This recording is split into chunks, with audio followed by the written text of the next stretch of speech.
சென்னையில் தனியார் மருத்துவமனையில் சிகிச்சைக்கு வந்த பெண்ணிடம் பாலியல் சீண்டலில் ஈடுபட்ட வார்ட் பாய் கைது செய்யப்பட்டார்.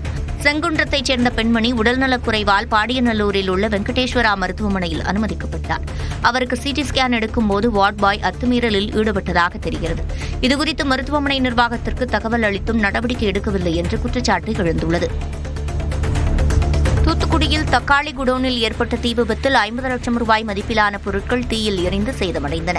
திரவிய ரத்ன நகரில் ராஜன் என்பவரின் தக்காளி குடோன் உள்ளது. இந்நிலையில் பூட்டியிருந்த குடோனில் ஏற்பட்ட தீ விபத்தால் தக்காளி லோடுடன் நிறுத்தியிருந்த லாரி, அதன் அருகில் இருந்த சரக்கு வாகனம் மற்றும் ஒரு இருசக்கர வாகனம் உள்ளிட்டவை தீயில் முற்றிலும் எரிந்து நாசமானது. ஏடிஎம்மில் உதவி செய்வது போல் நடித்து முதியவரை ஏமாற்றி நூதன முறையில் திருட்டில் ஈடுபட்ட இந்த நபரை காவல்துறையினர் தேடி வருகின்றனர். திருவாரூர் மாவட்டம் குடவாசலைச் சேர்ந்த 77 வயதான காந்தி அங்குள்ள ஏடிஎம் மையத்தில் மினி ஸ்டேட்மெண்ட் எடுக்கச் சென்றார். அப்போது அங்கு தொப்பி அணிந்தபடி இருந்த இளைஞர் முதியவருக்கு உதவுவது போல நடித்து 25,000 ரூபாய் பணத்தை எடுத்துக்கொண்டு கார்டை அவரிடம் திருப்பிக் கொடுத்துவிட்டு தப்பிச் சென்றுள்ளார். இதுகுறித்த புகாரின் பேரில் காவல்துறையினர் ஏடிஎம்மிலிருந்து சிசிடிவி காட்சிகளை கைப்பற்றி விசாரித்து வருகின்றனர். தூத்துக்குடி மாவட்டம் கோவில்பட்டியில் மினி பேருந்தும் சரக்கு வாகனமும் நேருக்கு நேர் மோதி விபத்துக்குள்ளாகின. அண்ணா பேருந்து நிலையத்திலிருந்து வேலாயுதபுரம் நோக்கிச் சென்ற மினி பேருந்தும் எதிர் திசையில் வந்த சரக்கு வாகனமும் சாத்தூர் சாலையில் மோதிக்கொண்டன. இதில் இரு வாகனங்களின் முன்பகுதிகளும் சேதமடைந்தன. மயிலாடுதுறை அருகே மல்லியம் கிராமத்தில் உள்ள மாரியம்மன் கோயிலில் பால்குடம் திருவிழா நடைபெற்றது. இக்கோயிலில் 39வது ஆண்டு சித்திரை திருவிழா கடந்த 29ஆம் தேதி தொடங்கியது. விழாவின் முக்கிய நிகழ்ச்சியான பால்குட திருவிழா சிறப்பாக நடைபெற்றது. விரதமிருந்த பக்தர்கள் பால்குடம் எடுத்தும் காவடி எடுத்தும் அலகு குத்தியும் நேர்த்திக்கடன் செலுத்தினர்.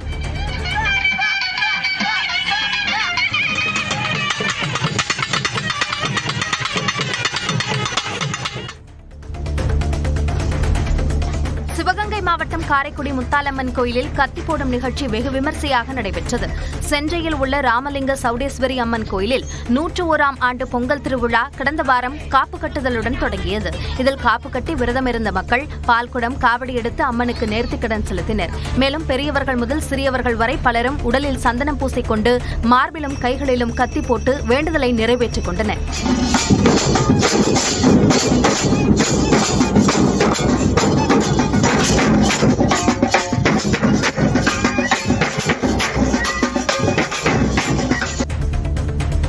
ராமேஸ்வரம் ரயில் நிலையத்தில் கழிவுநீர் தொட்டியை சுத்தம் செய்தபோது உயிரிழந்த தூய்மை பணியாளரின் குடும்பத்திற்கு இழப்பீடு கோரிய மனுவுக்கு ஆதிதிராவிட நலத்துறை செயலாளர், தென்னக ரயில்வேயின் மதுரை மண்டல மேலாளர் உள்ளிட்டோர் பதிலளிக்க நீதிமன்றம் உத்தரவிட்டுள்ளது. பாலு என்பவர் உயிரிழந்த நிலையில் அவரது குடும்பத்திற்கு 30 லட்சம் ரூபாய் இழப்பீடு கோரி மனைவி வழக்கு தொடர்ந்திருந்தார். சிவகங்கை மாவட்டம் மானாமதுரை அருகே கட்டிக்குளத்தில் திருவேட்டை ஐயனார் கோயில் திருவிழாவை முன்னிட்டு ஜல்லிக்கட்டு போட்டி நடைபெற்றது. மதுரை, தேனி, திண்டுக்கல், விருதுநகர் என பல்வேறு மாவட்டங்களில் இருந்து அழைத்து வரப்பட்ட 950 காளைகள் ஒவ்வொன்றாக வாடிவாசல் வழியாக சீறி பாய்ந்து வந்தன. இவற்றை அடக்குவதற்கு 450 மாடுபிடி வீரர்கள் களமிறங்கினர். இதில் காளைகளை அடக்கிய வீரர்களுக்கும் அடங்க மறுத்த காளைகளின் உரிமையாளர்களுக்கும் சைக்கிள், கட்டில், பீரோ, டேபிள், தங்க நாணயம் உள்ளிட்ட பரிசுகள் வழங்கப்பட்டன.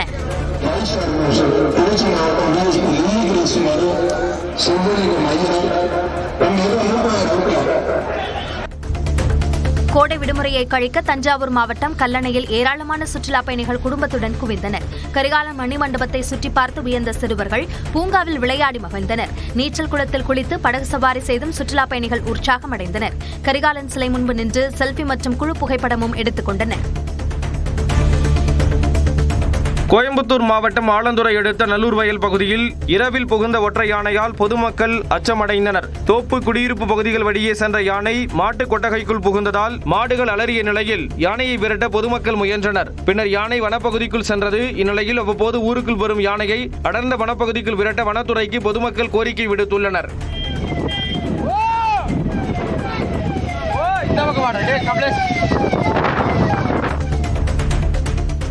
கடலூர் மாவட்டம் புவனகிரி அருகே மருதூர் கிராமத்தில் செல்லியம்மன் கோயிலில் ஆண்டிற்கு ஒருமுறை கிணற்றிலிருந்து செல்லியம்மன் சிலையை எடுக்கும் விழா நடைபெற்றது. கோயில் பூசாரி ஊர்வலமாக வந்து 100 அடி ஆழமுள்ள கிணற்றில் இறங்கி செல்லியம்மன் சிலையை வெளியே எடுத்து வந்தார். அப்போது கிராம மக்கள் பக்தி முழக்கமிட்டு அம்மனை தரிசித்தனர். பின்னர் கோயிலில் அம்மன் சிலைக்கு சிறப்பு பூஜைகள் நடைபெற்றன.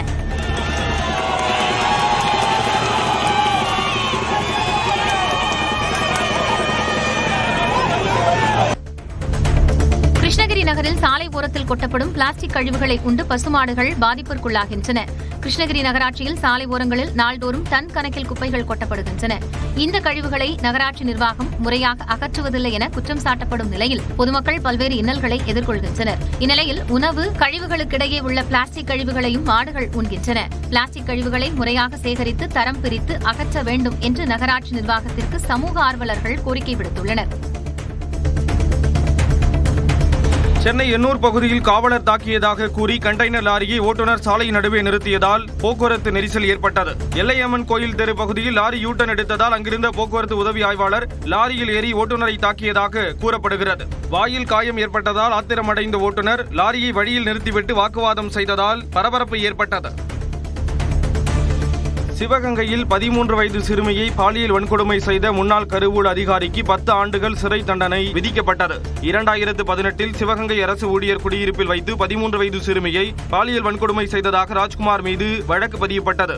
சிவகங்கை போக்சோ நீதிமன்றத்தில் ராஜ்குமார் மீதான குற்றம் நிரூபிக்கப்பட்டதால் 10 ஆண்டு சிறை தண்டனையும் 20,000 ரூபாய் அபராதமும் விதிக்கப்பட்டது. பாதிக்கப்பட்ட சிறுமிக்கு 5 லட்சம் ரூபாய் இழப்பீடு வழங்க உத்தரவிடப்பட்டது.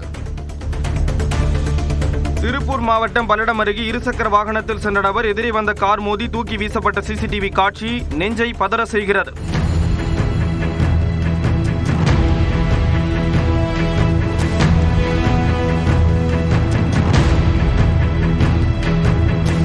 காங்கேயத்தில் இருந்து கங்காதரன் என்பவர் கரடிவாவி நோக்கி தனது புதிய காரில் சென்றுள்ளார். சின்னிய கவுண்டம்பாளையம் பகுதியில் வந்தபோது கட்டுப்பாட்டை இழந்த இவரது கார் எதிரே இருசக்கர வாகனத்தில் வந்த முத்துமாணிக்கம் என்பவர் மீது மோதி தூக்கி வீசியது. இதில் பலத்த காயமடைந்த முத்துமாணிக்கத்தை பொதுமக்கள் மீட்டு பல்லடம் அரசு மருத்துவமனைக்கு அனுப்பி வைத்தனர்.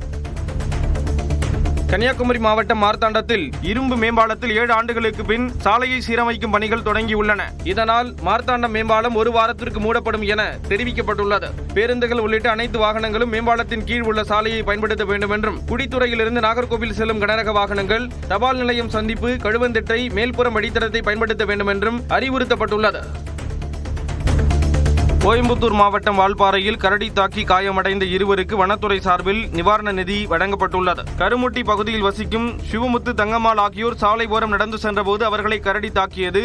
இதில் சிவமுத்துவிற்கு தலை மற்றும் வலது கையிலும், தங்கம்மாளுக்கு முகம் மற்றும் கைகளிலும் காயம் ஏற்பட்டது. அவர்கள் இருவரும் பொள்ளாச்சி அரசு மருத்துவமனையில் அனுமதிக்கப்பட்டுள்ள நிலையில் வனத்துறை சார்பில் தலா 10,000 ரூபாய் நிவாரண நிதி வழங்கப்பட்டது. ராமநாதபுரம் மாவட்டம் திருவாடானை அருகே திருச்சி ராமேஸ்வரம் தேசிய நெடுஞ்சாலையில் கார் கவிழ்ந்த விபத்தில் 2 காயமடைந்தனர். சென்னை சைதாப்பேட்டையைச் சேர்ந்த சாகுல் மகன் ஷா என்பவர் ஏர்வாடியில் உள்ள உறவினர் வீட்டிற்கு சென்றுவிட்டு ஊர் திரும்பியுள்ளார். சின்ன கீரமங்கலம் அருகே வந்தபோது வளைவில் கட்டுப்பாட்டை இழந்த கார் பள்ளத்தில் கவிழ்ந்தது. இதில் காரை ஓட்டி வந்த பாலமுருகனும் ஷாவும் பலத்த காயமடைந்தனர். இருவரும் ராமநாதபுரம் அரசு மருத்துவமனையில் அனுமதிக்கப்பட்டுள்ளனர். விழுப்புரம் அருகே சாலாமேடு பொன்னேரி ஏரியில் டன் கணக்கில் மீன்கள் செத்து மிதப்பது குறித்து நீர்வளத்துறை அதிகாரிகள் ஆய்வு செய்து வருகின்றனர். சாலாமேட்டில் உள்ள பொன்னேரியை அதே பகுதியைச் சேர்ந்த சுரேஷ் என்பவர் குத்தகைக்கு எடுத்து மீன் வளர்த்து வருகிறார். இந்த ஏரியில் வளர்க்கப்பட்ட மீன்கள் திடீரென கொத்து கொத்தாக இறந்து நீரில் மிதக்க தொடங்கின. தகவல் அறிந்து வந்த பொதுப்பணித்துறை, நீர்வளத்துறை அதிகாரிகள் ஏரியில் ஆய்வு செய்து நீரினை ஆய்வுக்காக எடுத்துச் சென்றுள்ளனர். இந்நிலையில் புதிய பேருந்து நிலையத்தில் இருந்து வெளியேறும் கழிவுநீர் மற்றும் நகராட்சி குப்பைகளால் ஏரி நீர் அசுத்தமடைந்திருப்பதாக மக்கள் குற்றம் சாட்டுகின்றனர். வேலூர் மாவட்டம் விருதம்பட்டு பகுதியில் பெட்ரோல் பங்கில் இளைஞர் ஒருவரை 4 பேர் கடுமையாக தாக்கிய சம்பவத்தின் சிசிடிவி காட்சி வெளியாகியுள்ளது.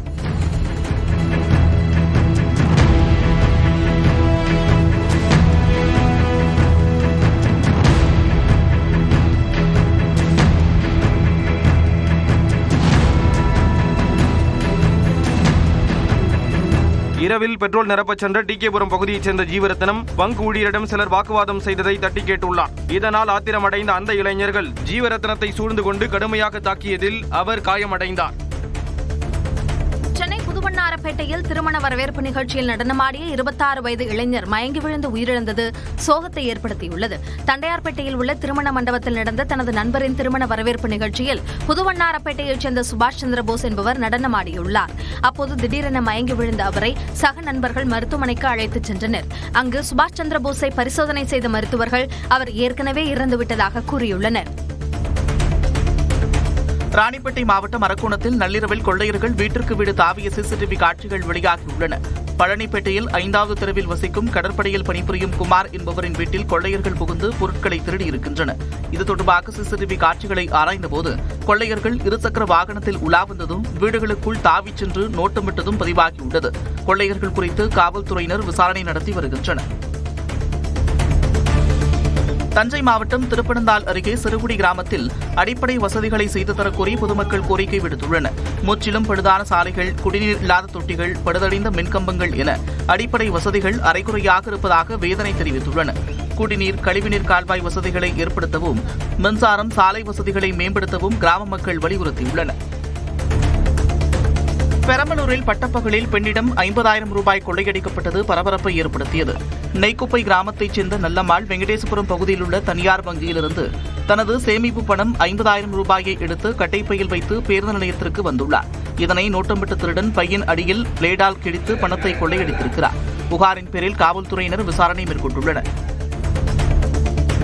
பிரசவத்தின் போது தாய் குழந்தை மரணமடைந்த வழக்கில் 15 லட்சம் ரூபாய் இழப்பீடு வழங்க நீதிமன்றம் உத்தரவிட்டது. 2022 கீழப்பாறைப்பட்டியைச் சேர்ந்த கவிதா என்பவர் பிரசவத்திற்காக கடம்பூர் அரசு ஆரம்ப சுகாதார மையத்தில் அனுமதிக்கப்பட்டிருந்த நிலையில் உடல்நிலை மோசமடைந்ததால் நெல்லை அரசு மருத்துவமனைக்கு கொண்டு செல்லப்பட்டார். தாய் உயிரிழந்த நிலையில் குழந்தை இறந்து பிறந்தது. இது தொடர்பான வழக்கில் சுகாதார மையத்தின் அலுவலர்களின் கவனக்குறைவு நிரூபிக்கப்பட்டதால் இழப்பீடு வழங்க உயர்நீதிமன்ற மதுரை கிளை உத்தரவிட்டது. ஈரோடு மத்திய பேருந்து நிலையத்தில் இருசக்கர வாகனத்திற்கு கட்டணம் வசூலிப்பதாக குற்றம் சாட்டி பெண் ஒருவர் வாக்குவாதத்தில் ஈடுபட்டார். மாநகராட்சி நிர்வாக கட்டுப்பாட்டில் உள்ள பேருந்து நிலையத்திற்குள் இருசக்கர வாகனம் சென்றதும் சிலர் கட்டண வசூலில் ஈடுபடுவது குறித்து நடவடிக்கை எடுக்க சமூக ஆர்வலர்கள் வலியுறுத்தியுள்ளனர்.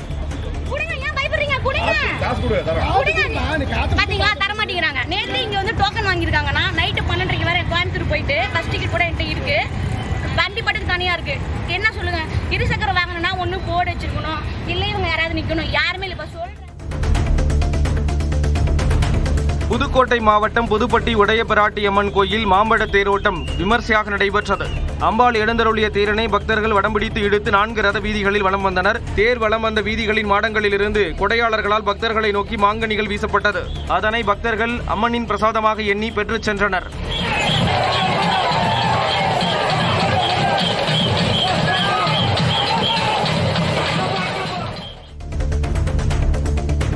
மயிலாடுதுறை மேல்நிலை நீர்த்தேக்க தொட்டி திறப்பு விழாவில் இலவசமாக வழங்கப்பட்ட குடத்தை பொதுமக்கள் முண்டியடித்துக் கொண்டு வாங்கிச் சென்றனர்.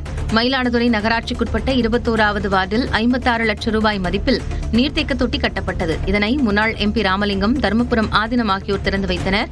அப்போது பொதுமக்களுக்கு இலவசமாக நெகிழி குடம் வழங்கப்பட்டது. அதனை போட்டி போட்டுக்கொண்டு மக்கள் வாங்கிச் சென்றனர்.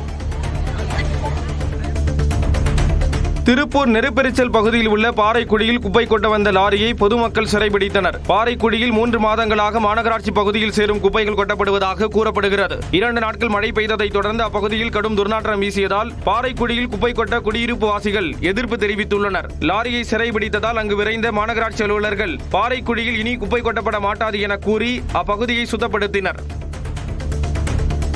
பழனியில் பலத்த காற்றுடன் சாரல் மழை பெய்தது. முகூர்த்த தினத்தை ஒட்டி ஏராளமானோர் பழனி மலை கோயிலுக்கு வந்திருந்த வேளையில் ரோப்கார் இயக்கப்படாததால் பக்தர்கள் படிவடியாக மேலே ஏறி இறங்கினர். மலை கோயில் முழுவதும் பலத்த காற்று வீசியதால் தகர கூரைகள் ஆட்டம் கண்டன.